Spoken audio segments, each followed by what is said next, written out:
My name is Paula Knowles, and I am a graduate student at UTA in Urban Affairs doing a project on urban gas drilling and the negotiation of neighborhood associations with municipal entities. Well, I think the sense that I've gotten that it's been pretty easy in low-income areas. I personally live in a low-income area. In a predominantly Hispanic neighborhood, and they came in there, and it was just so easy for them. They offered $500 for half acre, right? And so I'm sure if you've heard stories, there's as much as, you know, $3,000 for a half acre going in town. And, you know, these are people who are just all too happy to have the money. And in a lot of times in those areas, the community organization is not what it is in the wealthier neighborhoods, where those guys hired lawyers and experts, or they, you know, they band together and.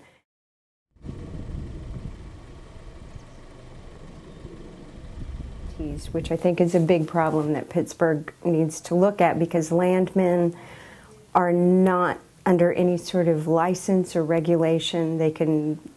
There's nothing can be done if they lie, cheat, or steal.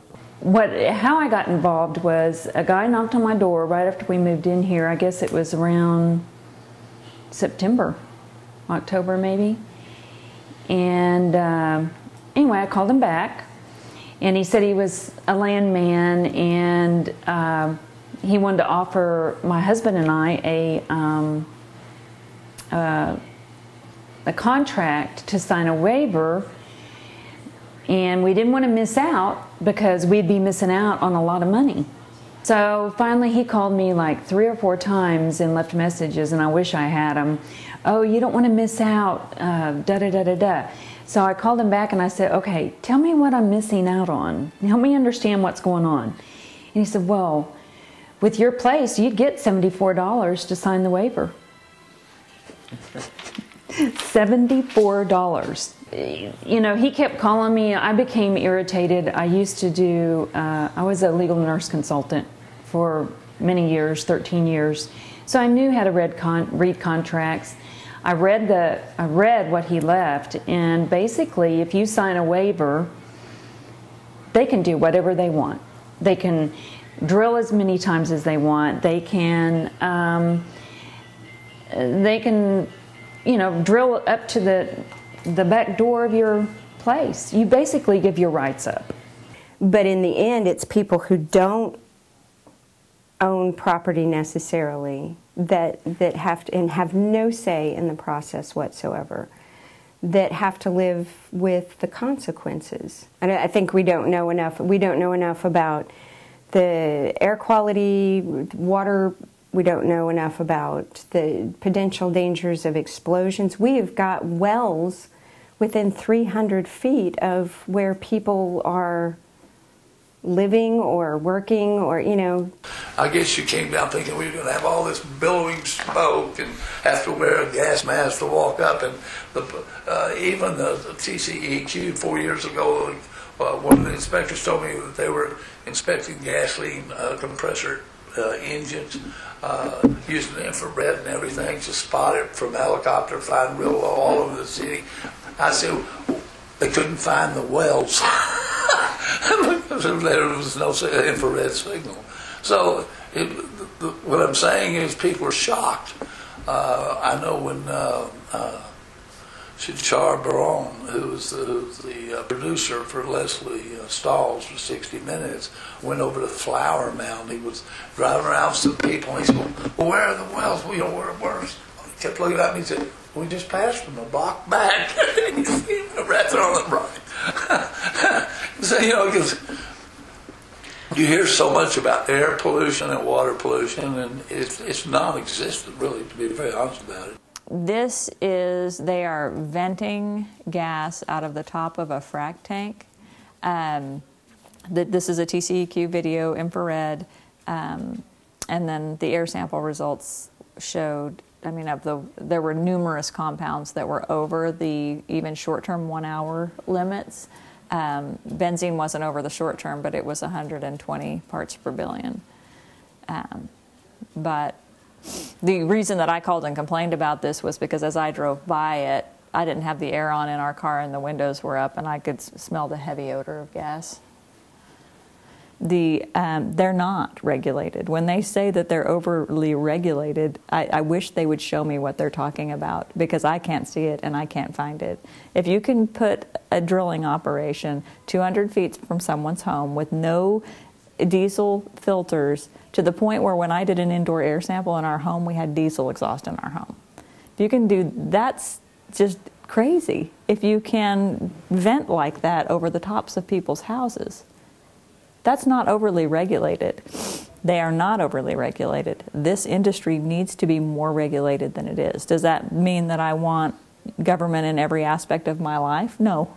I'm not changing my core values, but I think that this is an industry that likes to say that it's overly regulated, that is not. Well, our air study identified all of these toxins. It confirmed our worst fears. Really, for us as the elected officials for a very small community, we started chasing down the dead tree phenomena, and we're guessing it was due to air pollution. We started looking at companies to do the study. We have an annual budget of approximately $100,000 a year for our little town. It was a huge decision for us as the community leaders to commit more than 10% of our annual budget to an air study. That was a pretty big step. On one hand, you really kind of hope that, it comes back negative and you look like an absolute fool for wasting that much of the community's revenue. But then, unfortunately, our worst fears were confirmed. That the levels of the toxins came back, some of them as many as 400 times short-term and long-term exposure levels set by the EPA. This is not smoke in the air. It is a chemical release. They're not clouds. I would say to be very thoughtful about the way you want to oversee this activity prior to its widespread engagement in your area. I really do believe that it can function safely and well and do well for your economy. I don't believe that to say there are legitimate concerns means that somehow you're opposed to the industry or the activity. And unfortunately, that's the pushback that you get from players in the industry. If you express concerns about how they're operating, then you ain't for us, you must be against us. And they come back in a sort of a full-fledged reactionary mode rather than you know what, you're right, you've got legitimate concerns, let's work together. Because we really are partners in this. They have to have the permission of our communities to be in our communities doing what they're doing. And they need to understand that communities are going to voice legitimate concerns about how they engage in that activity. And there really is a middle ground where appropriate inspections and testing are conducted, where the best equipment is used, the best practices are employed to make sure it's functioning as safely as possible, and then to react appropriately where problems are noted.